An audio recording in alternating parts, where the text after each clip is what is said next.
আসসালামু আলাইকুম রহমতুল্লাহ। আমি যে বিষয়টা নিয়ে কথা বলতে চাচ্ছি সেটা হচ্ছে দক্ষিণ কোরিয়ার লটারি।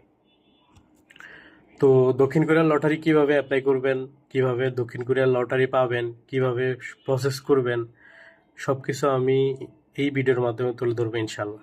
আশা করতেছি ভালো একটা আইডিয়া পাবেন, ধারণা পাবেন। তো প্রথমত হচ্ছে আপনি সার্কুলারটা কিভাবে পাবেন। এই সার্কুলারটা পাবেন হচ্ছে আপনি বুয়েসেলের ওয়েবসাইটে। বুয়েসেল কি? বুয়েসেল হচ্ছে বাংলাদেশের প্রবাসী কল্যাণ মন্ত্রণালয়ের অধীনে একটি সংস্থা, যারা হচ্ছে বিভিন্ন দেশে নামমাত্র খরচে বাংলাদেশ থেকে কর্মী পাঠায়। যেমন হচ্ছে ব্রুনাই, জর্ডান, তারপর হচ্ছে দক্ষিণ কোরিয়া, আরও অন্যান্য দেশে লোক পাঠায় ওনারা এই বুয়েসেলের মাধ্যমে সরকারি খরচে। তো হচ্ছে আপনি সার্কুলারটা কোথায় পাবেন? সার্কুলারটা পাবেন হচ্ছে ওনাদের অফিসিয়াল ওয়েবসাইট আছে, প্লাস হচ্ছে ওনাদের পেজ আছে। তা আপনি হচ্ছে ওনাদের পেজে যদি সার্চ দিয়ে রাখেন বা হচ্ছে ওনাদের পেজে যদি চোখ রাখেন, কিছুদিন পর পরে এরকম সার্কুলার পাবেন। লটারির সার্কুলারটাও সেখানেই পাবেন। তো হচ্ছে আবেদন করতে কি কি লাগে? আবেদন করতে হচ্ছে আপনার অনলি পাসপোর্ট লাগবে, আর হচ্ছে আপনার 1 কপি ছবি লাগবে। হ্যাঁ, আর হচ্ছে আপনার শিক্ষাগত যোগ্যতা রাখতে হবে, সেটা অবশ্যই এসএসসি পাস হইতে হবে। আচ্ছা, তারপরে কাজ কি? আপনার হচ্ছে যখন আপনি আবেদন করবেন বা রেজিস্ট্রেশন করবেন, এই ক্ষেত্রে হচ্ছে আবেদন পড়ে প্রায় হচ্ছে 2 লাখ, 1,80,000 এর ভিতর থেকে হচ্ছে লটারি উঠাবে হচ্ছে 20,000।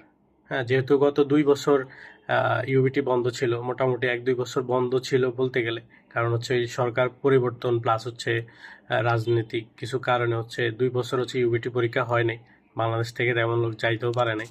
তো এইবার আবার 2027-এ আবার এই সিস্টেমটা চালু হয়েছে আলহামদুলিল্লাহ। তো হচ্ছে এটার সিস্টেমটা হচ্ছে 2 লাখ আবেদন পড়ার পর 20,000 লোকের হচ্ছে লটারি উঠাবে। এটা সম্পূর্ণ কোরিয়ানরাই করে থাকে, এটা এখানে বাঙালি কেউ কোনো হাত নাই। তো 20,000 লোক লটারি উঠানোর পর একটা ইউবিটি পরীক্ষার আয়োজন করা হয়। ইউবিটি পরীক্ষাটা হয় সম্পূর্ণ কোরিয়ান ভাষার উপরে। এটা কিন্তু কোনো বাঙালি ল্যাঙ্গুয়েজ না, বা হচ্ছে কোনো ইংলিশ ল্যাঙ্গুয়েজ না, এটা পুরাটাই হচ্ছে কোরিয়ান।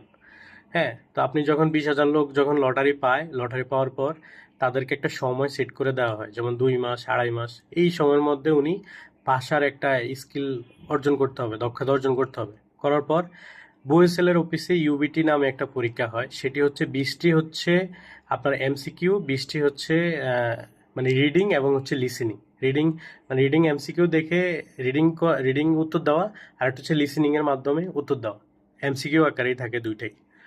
তো এটার পরে হচ্ছে আপনি রেজাল্টটা কিন্তু ওই দিনে দেখতে পারবেন। আপনি যখন পরীক্ষা দিবেন, পরীক্ষা দেওয়ার 10 মিনিটের মধ্যে হচ্ছে আপনি আপনার ইয়েটা পেয়ে যাবেন, আপনার রেজাল্টটা আপনি তাৎক্ষণিক পেয়ে যাবেন। তারপর হচ্ছে যেমন সবার পরীক্ষা শেষ হবে, শেষ হওয়ার পর এটা একটা গড় রেজাল্ট, অ্যাভারেজ রেজাল্ট হিসাব করা হয়। হ্যাঁ, 20,000 লোকের মধ্যে ওনাদের কোটা থাকে 5,200 সামথিং।